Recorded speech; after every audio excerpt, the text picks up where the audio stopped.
पेशवे पुण्याला आले तरी त्यांना शनिवारात नवीन बांधलेल्या हवेलीत मुहूर्तानं प्रवेश करायला 15 दिवसांचा अवधी होता. पण तोपर्यंत फडावरच्या कामाची गर्दी उसळली होती.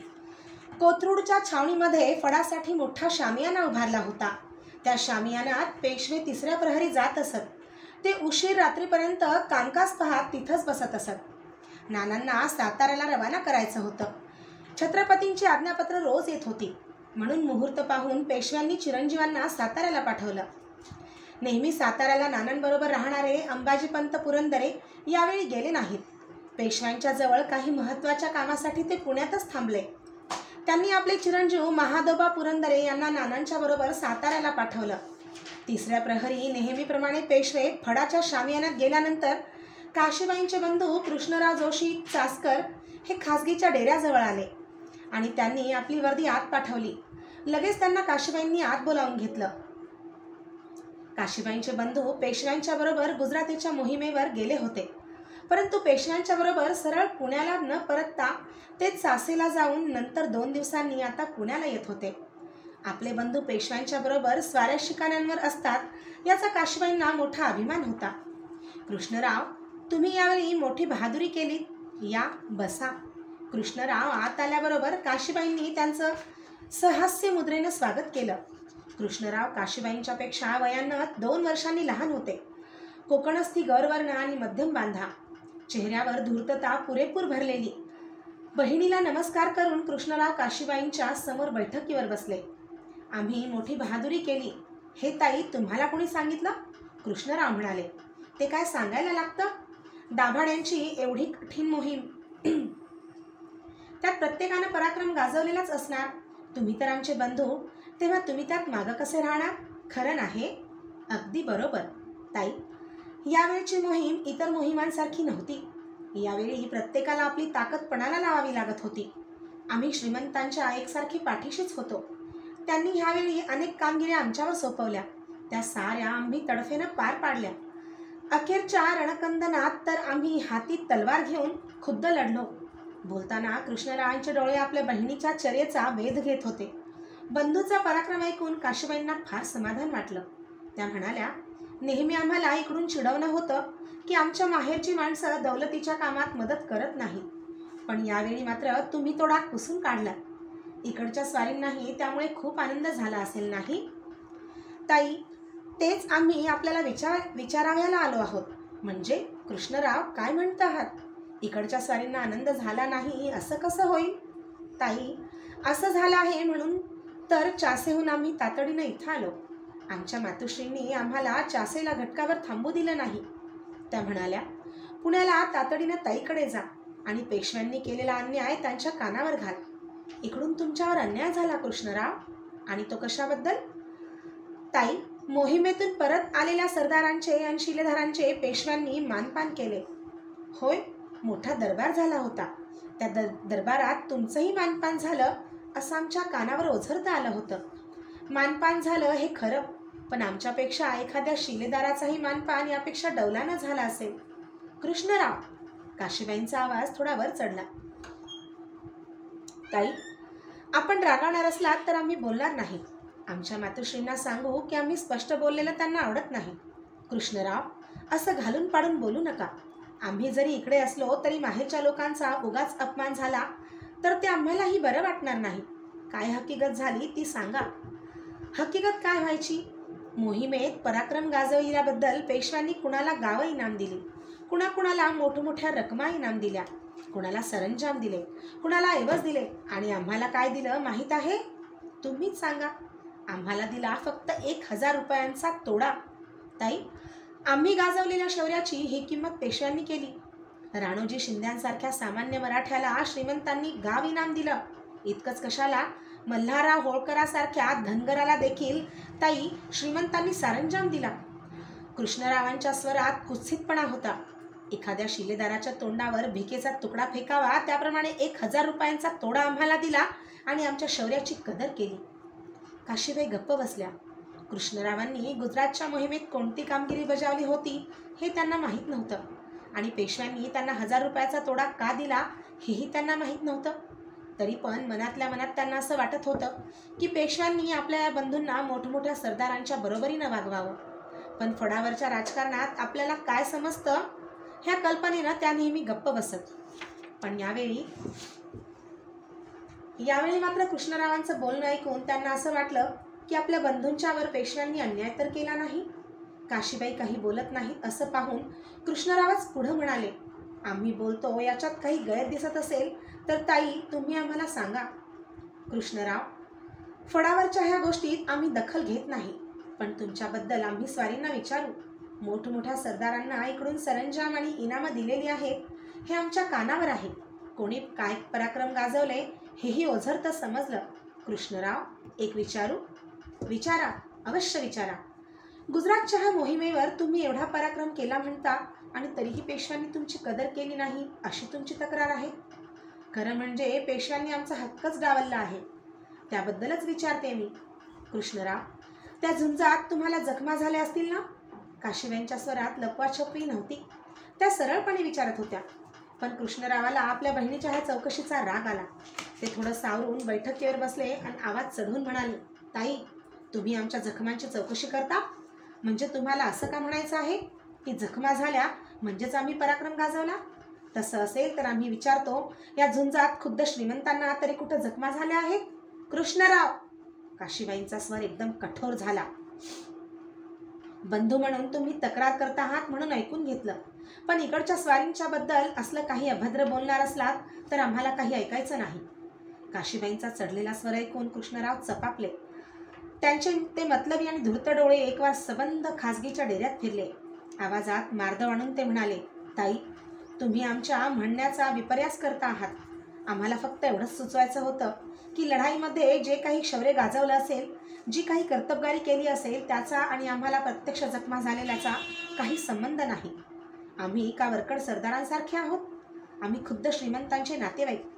आमच्या तोंडावर मामुली बक्षिसी फेकल्यानं कमीपणा खुद्द श्रीमंताकडेच येतो. ताई, याचा तरी तुम्ही विचार करायला नको का? काशीबाईंनी स्वतःला सावरलं आणि आपल्या बंधूंची नजर टाळून त्या म्हणाल्या, कृष्णराव, चासकर जोशांचा अभिमान जेवढा तुम्हाला आहे तेवढा आम्हालाही आहे. इकडून तुमचा अपमान झाला असेल तर आम्ही आमच्याकडून तो धुवून काढण्याचा प्रयत्न करू. तुम्ही निश्चिंत राहा. वेळ प्रसंग पाहून आम्ही तिकडच्या कानावरही गोष्ट घालू. तेवढ्यामध्ये सेवकांनी दुधाचे पेले आणून ठेवले. कृष्णरावांनी दुधाचा पेला रिकामा केला. मग उपरण्यानं मिशा कोरड्या करून ते बैठकीवरून उठले. काशीबाईंचा निरोप घेऊन कृष्णराव डेऱ्याबाहेर पडले. तेव्हा ते खुशीत होते. बरेच दिवसांनी बंधूंची गाठ पडली आणि माहेरची हालहवाल समजली म्हणून सासूरवाशीन काशीबाईही मनोमन सुखावल्या होत्या. पेशव्यांच्या छावणीभोवती गर्द अमराई होती. डेरेदार आम्रवृक्षांसारखे असंख्य पक्षी होते. सकाळ संध्याकाळ कोकिळांचं कूजन ऐकू येत असे.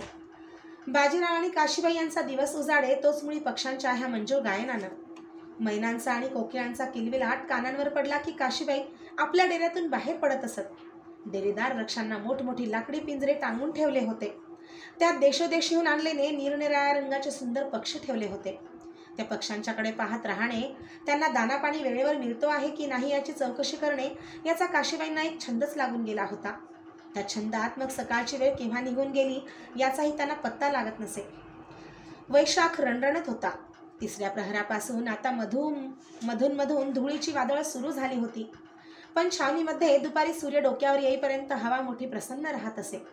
काशीबाईंच्या सकाळच्या या छंदात कधी कधी बाजीरावही सामील होत असत. एकदा सकाळी लवकरच पक्ष्यांच्या पिंजऱ्यापाशी गेलेल्या काशीबाई डेऱ्यात परत आल्या. त्या उजव्या हाताची तर्जनी डाव्या हातात धरूनच. बाजीरावांचं लक्ष त्यांच्याकडे गेलं. काशीबाई काहीतरी लपवत आहेत हे पाहून त्यांनी विचारलं, काय झालं? काही नाही, किरकोळच आहे. तरी पण काहीतरी झालेलं दिसतंय.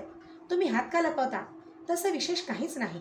सहज त्या पक्षाच्या पिंजऱ्यापाशी गेले आणि त्यानं तुमच्या बोटावर चोच मारली असंच ना? काशीबाईंनी खाली मान घातली आणि त्या पुटपुटल्या, हो, तसं विशेष काही नाही, आहे किरकोळच. बाजीराव चटकन उठले. म्हणाले, आम्हाला पाहू द्या तुमच्या बोटाला काय झालं ते. आणि त्यांनी चटकन काशीबाईंची ती नाजूक गोरीपान बोटं आपल्या हातात घेतली. तर्जनीच्या टोकाला एक लहानशी लालसर जखम झालेली होती. या नाजूक बोटाला जखम करणारा तो कोण अरसिक आहे आम्हाला दाखवा बरं. काशीबाईंची चर्या गोरीमोरी झाली होती. पतीनं हातात घेतल्याबरोबर लज्जेनं त्यांनी मान खाली वळवली. चला, आम्ही तुमच्याबरोबर बाहेर येतो. पाहू द्या कोणता तो पक्षी आहे. आणि काशीबाईच्या विरोधाला न जुमानता बाजीराव डेऱ्याच्या बाहेर पडले. पाठोपाठ काशीबाईही बाहेर पडल्या. अंगात नुसता मलमलीचा अंगरखा आणि सफेद सुरवार अशा वेशात बाजीराव बागेत आल्याबरोबर शिकारखान्याच्या सेवकांनी त्यांना लावून मुजरे केले. झाडांना टांगलेले पक्ष्यांचे ते लाकडी मोठे पिंजरे पाहत पाहत बाजीराव आणि काशीबाई झाडांच्या सावलीतून फिरत होते. एका मोठ्या पिंजऱ्यापाशी काशीबाई क्षणभर थांबल्या. त्यांनी आतल्या पक्षाकडे रोखून पाहिलं. मोठ्या चोचीचा एक उंडा काकाकुवा त्या पिंजऱ्यात होता. बाजीरावांना पाहताच काकाकुवा पिंजऱ्यातून मागे हटून एकदम पलीकडच्या बाजूला गेला. हाच तो पक्षीराज वाटतं. गालात हसत बाजीरावांनी काशीबाईंना विचारले. क्षणभर त्यांच्या नजरेला नजर भिडवून मग खाली पाहत काशीबाई म्हणाल्या, हो, हाच तो. आणि मग बाजीरावांना हसू आवरलं नाही. शिकारखान्याचे सेवक दूर उभे होते. त्यांना ऐकू जाणार नाही अशा आवाजात बाजीराव म्हणाले, या पक्षीराजाची काही चूक आहे असं आम्हाला वाटत नाही. त्याच्या पिंजऱ्यावर तुम्ही आपलं नाजूक बोट ठेवलं असेल आणि त्याला भास झाला असेल. हे काहीतरी आपल्या खाण्यालायक नाजूक फळ आहे, रसाळ आणि चवदार. ईश, काहीतरीच काय बोलायचं इथं उघड्यावर. आसपास सेवक आहेत हे माहीत आहे ना? माहीत आहे, पण आम्हाला आता या पक्षीराजाचा हेवा वाटतो, राग येतो. असं म्हणून पेशवे पिंजऱ्यापासून माघारी वळले. पाठोपाठ इकडे तिकडे चोरटी नजर टाकीत काशीबाईही निघाल्या. 2 पावलं बाजीराव गेले असतील नसतील तोच त्यांच्या कानांवर शब्द पडले. श्रीमंत मोहिमेवरून परत आले का? बा मुलाहिजा. बाजीराव चमकून थांबले. खणखणीत आवाजात हे कोण बोललं ते पाहण्यासाठी ते मागे वळले. आसपास कोणी नव्हतं. दूरवर शिकारखान्याचे सेवक खालीमान घालून गालात हसत होते. ते पाहतच त्यांच्या लक्षात आलं, पिंजऱ्यातले पक्षीराज आता जाळीच्या जवळ आले होते. आपली मोठी गर्दन फुगवून डुलत डुलत दांडीवर नाचत मान तिरपी करून ते बाजीरावांकडे पाहत होते. बाजीराव पुन्हा पिंजऱ्यापाशी आले. असं तुम्ही काय?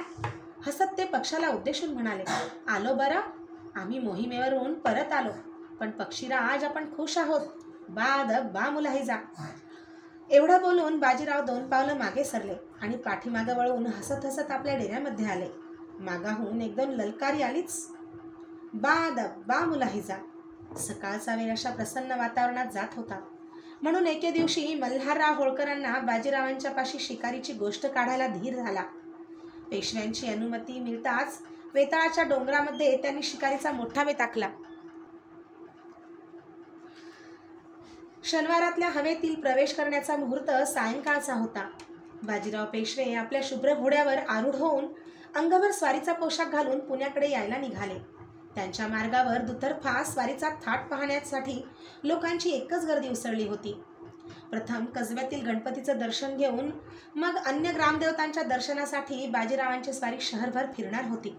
स्वारीच्या निमित्तानं साऱ्या शहरामध्ये एखाद्या सणासारखा उत्साह ओसंडत होता. केशराचे सडे आणि रंगीत रांगोळ्यांनी रस्ते आकर्षक झाले होते. ठिकठिकाणी लतापल्लवांच्या कमानी उभारलेल्या होत्या. देवतांचं दर्शन घेत घेत बाजीराव आपल्या हवेलीकडे आले तेव्हा सायंकाळ झाली. हवेलीजवळ पेशवे येताच नगारखाना सुरू झाला. वाद्यांच्या कल्लोळात बाजीराव पेशव्यांनी शनिवारच्या हवेलीत प्रवेश केला. मुहूर्ताचा दरबार फक्त एक घटकाच होता. त्या दरबारात 5 मानकरी सरदारांना मानांची पानं दिली. दरबार आटोपून बाजीराव आपल्या मातोश्रींच्या दर्शनासाठी गेले. त्यांचं कुशल पुसून त्या विश्रांतीसाठी काशीबाईंच्या महालात गेले. दुसरे दिवशी सकाळी चिमाजी अप्पा, हवेलीतले खासगी कारभारी आणि ती वास्तू उभी करणारे कामगार यांना घेऊन बाजीरावांना हवेली दाखवण्यासाठी मोठ्या चौकात आले. नवीन वास्तूतील एक दालन आप्पा मोठ्या उत्साहानं बंधूंना दाखवत होते. इतर दालनं दाखवून झाल्यानंतर एका मोठ्या महालाच्या प्रवेशद्वाराजवळ बाजीराव आले. दार बंद होतं. सेवकांनी ते तत्परतेनं उघडलं. आप्पांना बाजीरावांनी विचारलं, हा महाल कुणासाठी बांधला आहे? गालातल्या गालात हसत आप्पांनी उत्तर दिलं, या हवेलीच्या मालकासाठी हा खास आरसे महाल बनवलेला आहे. बाजीराव आत गेले. त्या विस्तीर्ण महालामध्ये ठिकठिकाणी मुद्दाम शामदानं लावून ठेवलेली होती. महालाच्या भिंतीवर विविध कोनातून आरसे बसवलेले होते.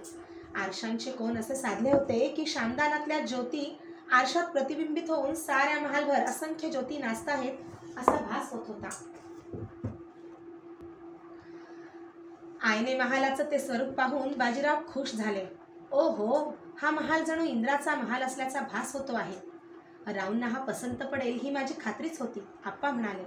मुद्दाम जयनगराहून या महालासाठी आम्ही कारागीर आणले होते, पण राऊंनी अजून त्यांची खरी करामत पाहिलीच नाही. असं? मागं वळून आप्पाकडे पाहत बाजीराव म्हणाले. या महालातली ज्योतींची ही अद्भुत किमया पाहूनच आम्ही चकित झालो आहोत. तुमच्या कारागिरांची आणखी कोणती करामत आहे? महालाच्या पश्चिम बाजूला मोठा पलंग होता.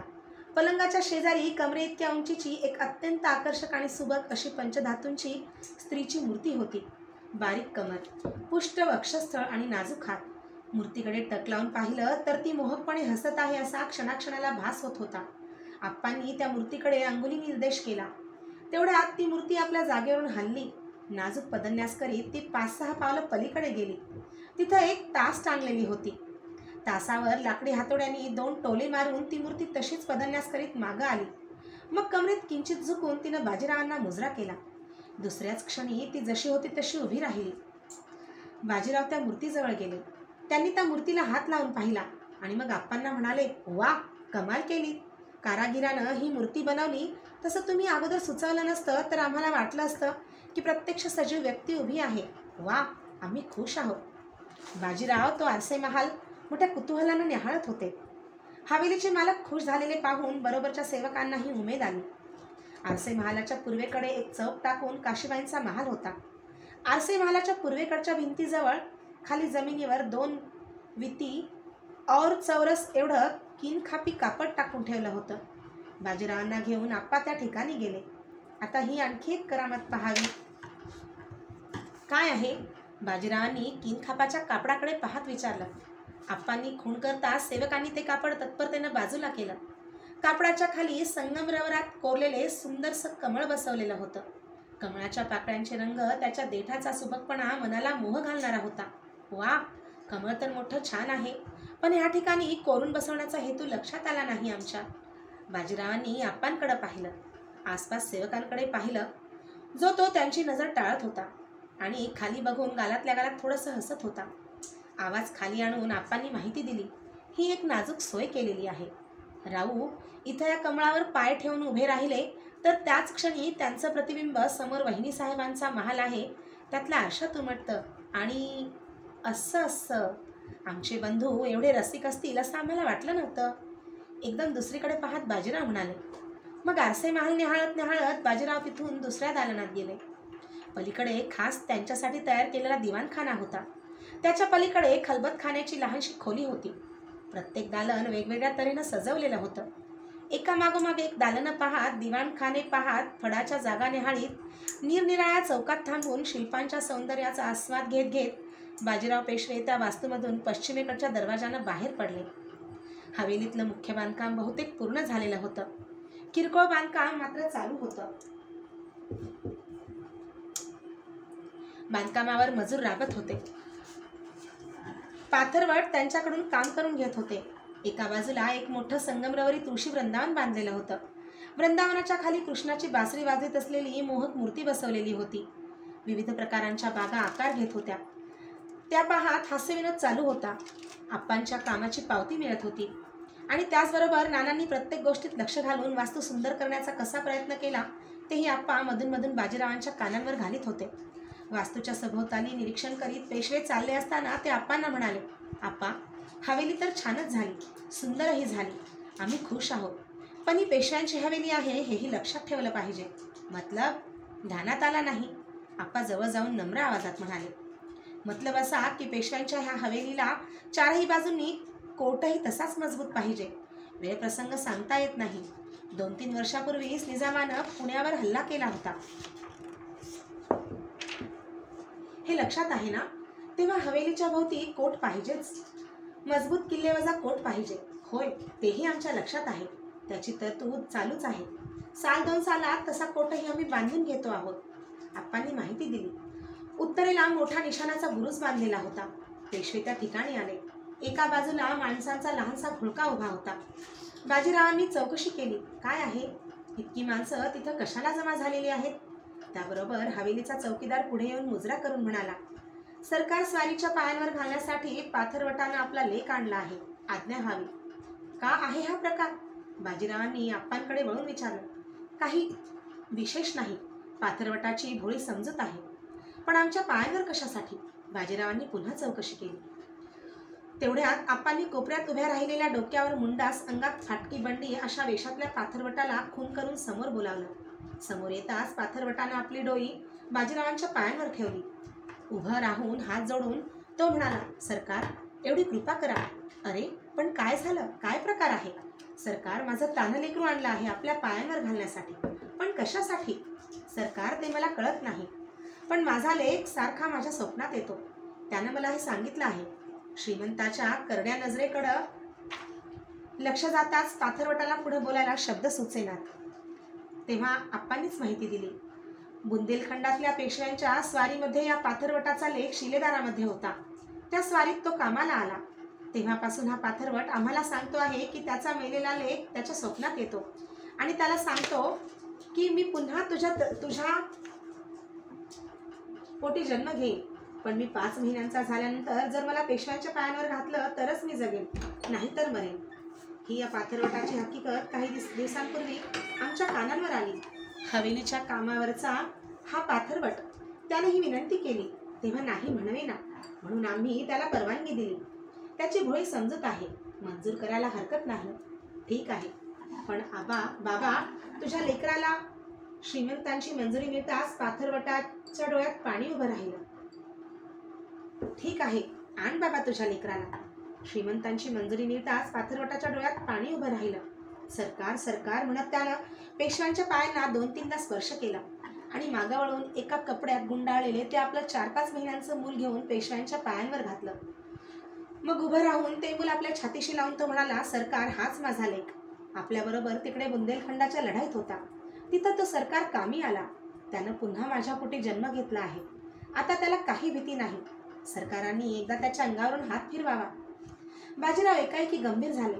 त्यांनी आपला उजवा हात त्या कोवळ्या देहावरून 2-3दा फिरवला. मग तिथून ते दुसरीकडे वळले. हवेलीची पाहणी झाल्यानंतर पेशवे पुन्हा आपल्या दालनात आले.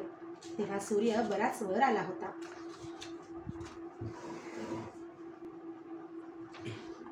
मानाचा दरबार आटोपल्यानंतर सारे सरदार आपापल्या सरंजामाच्या गावी गेले. शनिवारच्या हवेलीत पेशव्यांचे रोजचे काम सुरू होते.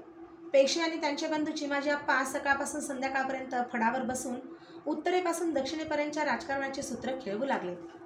फडावरची नेहमीची कामं आटोपल्यानंतर उशिरा रात्री हिंदुस्थानभर पसरलेल्या जासुदांकडून बातमीपत्र येत असत. ती बातमीपत्र आणि काही महत्त्वाचे राजकीय खलिते उभय बंधू खलबतखान्यात बसून त्याच वेळी पाहत. एके दिवशी ही राजकारणाची कामं आटोपायला बराच वेळ झाला. बाजीराव कंटाळले होते. विश्रांतीसाठी काशीबाईंच्या महालात आपण केव्हा जातो असं त्यांना झालं होतं. पण चिमाजी आप्पा कंटाळलेले दिसत नव्हते. बाजीराव त्यांना म्हणाले, आप्पा, आता पुरे झालं. राहिलेलं काम उद्या पाहता येईल. आपल्या बंधूंच्या चेहऱ्याकडे निरखून पाहत आप्पा म्हणाले, गेले काही दिवस 1-2 गोष्टींबाबत काही सांगायचं मनात घोळत आहे. बोलावं का न बोलावं याचा निश्चय होत नाही. आळसानं जडावलेले बाजीरावांचे डोळे एकदम लकाकले. ते म्हणाले, आप्पा, आमच्याशी बोलताना एवढा कसला संकोच? कोणत्या राजकारणाबद्दल तुम्हाला बोलायचं आहे? राजकारणाबद्दल असतं तर संकोचाचं कारणच नव्हतं. मग कशाबद्दल आहे? स्पष्ट बोला, आम्ही ऐकतो आहोत. थोडं खाजगीबद्दल बोलायचं आहे. खाजगी? आमच्याबद्दल? होय, मग बोला. त्याला परवानगी काय करायची आहे? परवा स्वारीवरून आपण भिकाजी शिंद्यांना बारामतकरांकडे खलिता देऊन रवाना केलं होतं. होय, आमची हालचाल भिऊबाईला आणि तिच्या सासरच्या माणसांना तातडीनं कळावी म्हणून खास आमच्या मर्जीतला माणूस पाठवला होता. पण ते बारामतकरांना आवडलं नाही. का? कारण उघडं आहे. बारामतकर हे पेशव्यांचे व्याही, त्यामुळे त्यांचा मोठा लौकिक झालेला आहे. आणि अशावेळी भिकाजीसारखा दासीपुत्र?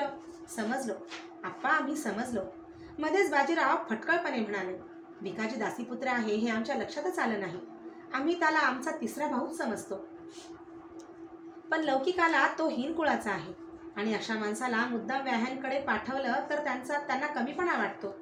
आप्पा, तुम्हाला काय वाटतं? आमच्या वाटण्याचा प्रश्न नाही. व्याह्यांच्याकडून तक्रार आली. मातुश्रीबाईंनी ती आमच्या कानांवर घातली. आम्हाला पटली म्हणून आपल्यापुढे ठेवली आहे. असं म्हणजे ह्यावर अगोदरच चर्चा झाली आहे. आप्पा काही बोलले नाही. तशी बाजीरावच पुढेच म्हणाले, आप्पा, भिकाजीचं कुळ हलका आहे असं तुम्ही म्हणता, पण ह्यात त्याचा काही दोष आहे का? दोष आहे असं आम्ही तरी कुठं म्हणतो आहोत. प्रश्न आहे तो लौकिकात बरं काय असेल आणि वाईट काय दिसेल. पेशव्यांच्या इब्रतीला काय शोभेल आणि काय शोभणार नाही याचा आप्पा, पेशव्यांची इब्रत ही असल्या गोष्टींवर अवलंबून आहे. राऊ, आप्पा किंचित गंभीर होऊन म्हणाले, असल्या गोष्टीत तर्कांचा कीस पाडायचा नसतो. लोकांच्या ज्या समजुती आहेत त्याला आपण मान दिला पाहिजे. आप्पा, दिवसेंदिवस बारामतकरांचं वर्तन असह्य होत चाललं आहे. आम्हाला तर वाटतं भिकाजीला आम्ही पाठवलं याचं केवळ ते निमित्त करत आहे. त्यांनी पेशव्यांना कर्ज दिलं आहे, तेव्हा त्यांना असं वाटतंय की आपण मोठे, आपलं घराणं मोठं, आपली अब्रू मोठी. त्यांच्या मोठेपणाच्या कल्पना ते आमच्यावर लादू पाहत आहेत. ते काही असलं तरी आम्हाला वाटतं की आपण भिकाजीला त्यांच्याकडे नाही पाठवलं तर सहज चालण्याजोगं आहे. एखाद्याला जी गोष्ट आवडत नाही ती मुद्दाम आपण तरी का करावी? ठीक आहे आप्पा, यापुढं आम्ही ती काळजी घेऊ. पैशाच्या जोरावर व्याही त्यांचा मोठेपणा आमच्यावर लादू पाहतात. ठीक आहे, आम्ही तो मानतो, एवढंच सांगायचं होतं ना आप्पा. राहू नाराज होणार नसेल तर आणखी एक गोष्ट आम्ही सांगणार आहोत. बाजीराव थोडं हसले. आप्पा, आमच्या राजी नाराजीचा प्रश्न नाही. आम्हाला या सावकारांच्या मनोवृत्तीचं आश्चर्य वाटतं एवढंच. पण ठीक आहे, चालायचंच. आमचा हात दगडाखाली अडकलेला आहे, तेव्हा ते जे म्हणतील ते ऐकून घेतलं पाहिजे. बोला, तुमच्या मनामध्ये आणखी जे काही असेल ते सगळं बोला. बाब थोडी नाजूक आहे. असं? मग सांगा लवकर. बाजीराव उत्सुकतेने म्हणाले. परवा म्हणजे कोथरूडच्या छावणीची व्यवस्था पाहण्यासाठी आम्ही तिथं गेलो होतो. बरोबर नानाही होते. त्यावेळी तिथं एक कलावंतीण आहे. तिच्या माणसांनी काही तक्रार आमच्याकडे केली होती. कलावंतीण? गेल्या वर्षी नानांच्या लग्नात नाचली होती ती तर नव्हे? होय, तिच्याबद्दलच आम्ही बोलतो आहोत. मस्तानी ना? वा राऊ, नावही तुमच्या लक्षात आहे. बाजीराव स्वतःशीच हसले. लक्षात राहण्याजोगं आम्ही लक्षात ठेवतो. ते असू द्या, तिच्याबद्दल काय म्हणत होता? तिची एक हरणजोडी चोरीला गेल्याची तिथं आमच्या पुढे तक्रार आली. त्या संबंधात पेशव्यांच्या नावाचा जो उल्लेख झाला तो मोठा चांगला नव्हता. राऊ, त्या दिवशी आम्हाला फार वाईट वाटलं, बेचैन झालो आम्ही. पण असं झालं तरी काय, आमचा कसला उल्लेख केला? हरणांची जोडी होळकरांच्या माणसांनी ओढून नेली असं तक्रार करणारा नटवा सांगत होता. आणि होळकरांच्या लोकांचे काही शब्दही त्यानं आमच्या कानांवर घातले. काय म्हणाले ते लोक? ते काय म्हणाले याचा आम्हाला उच्चार सुद्धा करवत नाही. पण राऊ, ब्राह्मणाला जे अभक्ष त्याचेही क्वचित प्रसंगी आपण सेवन करता असा काहीतरी तो उल्लेख होता. बाजीरावांनी आप्पांवर रोखलेली आपली नजर एकदम बाजूला वळवली. क्षणभर ते गप्प बसले. तेल कमी झाल्यामुळे खलबतखान्यातील 2 क्षमदानं क्षीण प्रकाश देत होती.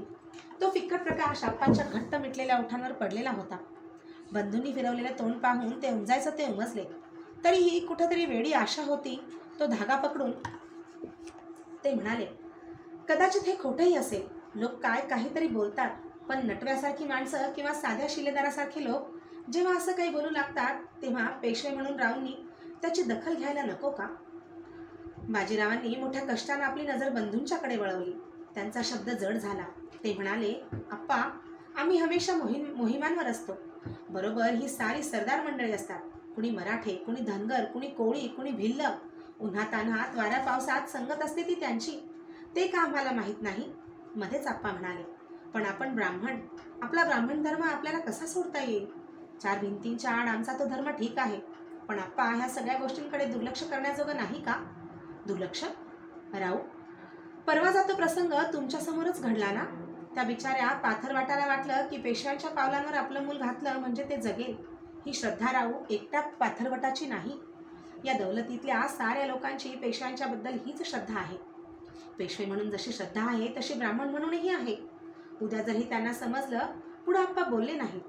बाजीराव पेशवे गप्प बसले. बराच वेळ कुणीच काही बोललं नाही. मग बाजीराव हलकेच म्हणाले, आप्पा, आम्ही जरूर लक्षात ठेवू.